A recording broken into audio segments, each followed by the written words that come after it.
Hello friends. और आप सब अच्छे होंगे। आज हम बात करेंगे बीरबल, अकबर और बीरबल के बारे में। आपको एक कहानी सुनाएंगे, अकबर और बीरबल। जैसा कि आपको पता हो या अगर नहीं पता है तो अभी हम बता रहे हैं आपको। बीरबल को अपनी बुद्धिमत्ता के लिए जाना जाता है। जी हाँ, बहुत ही बुद्धिमान बीरबल को माना जाता था। तो इसलिए अपने 9 रत्न अकबर ने अपने दरबार में रखे हुए थे। और ये उनके बहुत ही ख़ास और इनके लिए बहुत इम्पोर्टेंट ये माने जाते थे। तो हुआ क्या एक बारी कि उनको लगा कि जब भी कोई भी बात होती थी तो बीरबल से सलाह मशवरा किए बिना जो अकबर बादशाह थे वो किसी भी निर्णय पे नहीं आते थे जल्दी, और उनको राजा बीरबल कहा जाता था। तो एक बार क्या हुआ, उनके राज्य में एक बार चोरी हो गई। तो चोर को पकड़ने के लिए अब सेठ के घर में, जिस सेठ के घर में चोरी हुई, उसके यहाँ नौकर रहा करते थे। चार चार नौकर जब थे तो अब कौन किसने चुराया है, और बड़े पुराने नौकर थे तो उनको पकड़ना मुश्किल हो रहा था। तो उससे लगा कि राजा से ही बात करनी पड़ेगी। तो राजा के पास, बादशाह अकबर के पास वो सेठ गया और अपनी गुहार लगाई कि घर में ऐसी चोरी हुई है और चार ही लोग सिर्फ रहते हैं। अब ये पता नहीं किसने चोरी किया है, समझना बहुत मुश्किल हो रहा है, हमें तो किसी पे भी शक नहीं हो पा रहा। राजा ने पूछा, आप स्वयं ये बताओ कि आपको आपके धन की चोरी, आपका जितना भी धन तिजोरी से जो कि गायब हुआ है, तो मानी हुई बात है यकीनन किसी घर में, जैसे कि हम बोलते नहीं हैं कि घर में अगर कोई चोरी हुई है तो घर के ही किसी सदस्य ने लिया होगा सामान या धन या जो भी है। तो वही बात अकबर ने कही कि आपको किसके ऊपर। तो सेठ ने कहा, नहीं हमें तो किसी पे भी शक नहीं हो पा रहा, आप ही हमको बताएं, क्योंकि आप ही चोर को पकड़े और इस समस्या का निदान करें। इतना हमारे पास इतने मुश्किल से एकत्र किया हुआ धन और इस तरह से ये गायब हो गया बिल्कुल से, एकदम से। और सिर्फ ये इतने ही लोग हैं, ना कोई आया है ना कोई गया है। तो अकबर ने बीरबल की तरफ देखा कि बताओ बीरबल, आप बताइए, आप इस मसले पर क्या कहना चाहेंगे। बीरबल को बुलाया अपने पास, तो बीरबल खड़े हुए और गए उनके तरफ और आपस में गुफ्तगू बात करने लगे। उन्होंने कहा कि कैसे। अकबर ने कहा, अब ये मसला तुम ही सुलझाओ बीरबल, हमें तो समझ में नहीं आ पा रहा है, क्योंकि सेठ को तो किसी पे शक ही नहीं है, चार लोगों को इसने रखा हुआ है। तो बीरबल ने कहा, ठीक है, कल हम इसका हल आपको बता देंगे। तो इतना बोल करके दरबार वहीं पे समाप्त हुआ और सब लोग अपने अपने घर चले गए। अगले दिन फिर सब लोग उपस्थित हुए। तो बीरबल आए अपने वायदे के अनुसार कि अकबर के सामने समक्ष खड़े हुए और उनसे कहा, अकबर ने कहा, बताओ बीरबल, क्या तुमने हल खोजा है। उन्होंने कहा कि मेरे पास ये लकड़ी है, चार जादुई छड़ी हैं, ये इन चारों नौकरों को देंगे और बस चमत्कार हो जाएगा, पता चल जाएगा नौकर कौन है।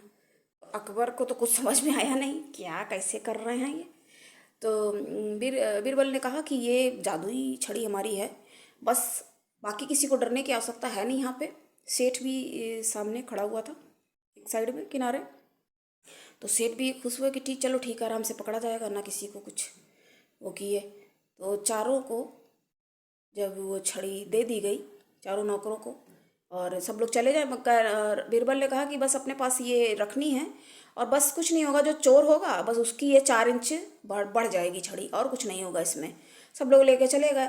अब चोर जो था उसको समझ में नहीं आ रही, ये कैसे, बताओ, जादुई छड़ी दे दी, अब पकड़ा जाएगा ये। क्योंकि उसको ये लग रहा था कि बताओ, सबकी तो ये बढ़ेगी नहीं, जो चोर है सिर्फ उसकी बढ़ेगी, इसका मतलब सिर्फ उस चोर की बढ़ेगी।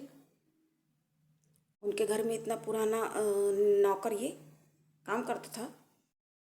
तो उसको कहा कि आपस में अपने आप से वो समझ रहा था कि कैसे क्या करे, बताओ ये ऐसे हो जाएगा। कहते हैं, अरे ऐसे जादू लकड़ी ये क्या कर लेगी छड़ी, अब इसको 4 इंच पहले ही काट देते। और उसको 4 इंच उसने काट दिया और वो आराम से निश्चिंत होकर सो गया। अगले दिन दरबार में सभी लोग उपस्थित हुए। सब लोग अपनी अपनी छड़ी लेकर, चारों नौकर उपस्थित। वो भी प्रसन्न था कि कौन सा बढ़ी होगी, क्योंकि बढ़ जाती चोर वही था।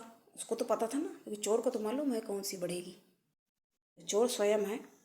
तो सब लोग एकत्र हुए। बीरबल ने कहा, लाओ सब लोग अपनी छड़ी अपनी अपनी वापस कर दे, सौंप दे, बीरबल को सौंप दें। तो अकबर ने भी वही बात कही, घोषणा की कि चारों लोग अपनी छड़ी बीरबल को दे। अकबर को तो कुछ भी नहीं समझ में आ रहा था, क्योंकि बाकी की तो 3 बढ़ी हुई लग रही थी और एक छोटी हो गई थी। माजरा सारा इसी में था। सेठ को भी लगा कि पता नहीं ये कैसी, ये क्या हो रहा है। तो बीरबल ने बताया, बादशाह सलामत, बादशाह अकबर, ये कोई जादुई छड़ी नहीं थी, ये सामान्य छड़ी ही थी। लेकिन जो चोर था, देखो उसने अपनी ये 4 अंगुल 4 इंच की छड़ी काट दी है, और बाकियों की वैसे ही यथावत है, क्योंकि बाकियों को तो कोई डर था नहीं, जो चोर था उसको सिर्फ डर था। इस तरह से उन्होंने चोर को पकड़ लिया और इसको पकड़ा। तो वो भी क्षमा मांगने लगा कि हाँ, थोड़ा लालच में आकर के।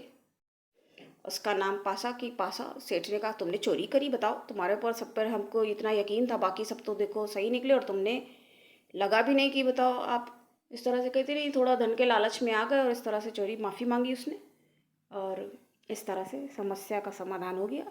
और उसने कहा कि वो सारा धन वापस कर देगा, उसके पास ही रखा हुआ यथावत पूरा धन उसने सेठ को जी दे दिया, घर गया से। और उसको सजा ना दी जाए, इसके लिए उसने प्रार्थना की। कहते लेकिन अब आगे से ऐसा कोई काम मत करना, ऐसी उसको हिदायत दे करके वहाँ से छोड़ दिया गया। इस कहानी से देखिए क्या शिक्षा मिलती, बुद्धिमत्ता से देखिए कितनी आसानी से उसको जादुई छड़ी सिर्फ बोल दिया, वो जादुई छड़ी कोई थी नहीं। और इस तरह से अकबर प्रसन्न हुए कि देखो किसी को कोई मारपीट भी नहीं हुई, कोई लड़ाई झगड़ा कुछ नहीं हुआ, और कितने आराम से बीरबल ने इस समस्या का समाधान कर दिया। बहुत प्रशंसा की बादशाह अकबर ने बीरबल की, बुरी बुरी प्रशंसा की, और उन्होंने स्वयं पर भी गर्व किया कि हमें गर्व है इस बात पे कि हमने अपने दरबार में बीरबल जैसे बुद्धिमान राजा को अपने साथ रखा हुआ है, और हमारे साथ हैं, और हम लोग एक दूसरे को इस तरह से दिशा दिखाते हैं और दिशा निर्देश करते रहते हैं। तो प्रशंसा होने लगी कि देखो कितने आसानी से और कितनी सरलता से, देखो बुद्धिमानी से और इंसान अपने ज्ञान से बहुत कुछ, बहुत ही सरलता पूर्वक और बहुत ही सामान्य तरीके से चीज़ों को हल कर सकता है, जो कि अन्य प्रकार से करने में लोगों को हानि और भी ज़्यादा समय भी लग जाता है, और हानि प्रदर्शित होने लगती है। तो इस तरह से हमने आज ये अकबर बीरबल की कहानी सुनी। अकबर बीरबल की और भी कहानियाँ हम आपको सुनाएंगे आने वाले वीडियोस में। तब तक के लिए अपना ध्यान रखें। मिलते हैं फिर अगली नई कहानी के साथ। Bye bye.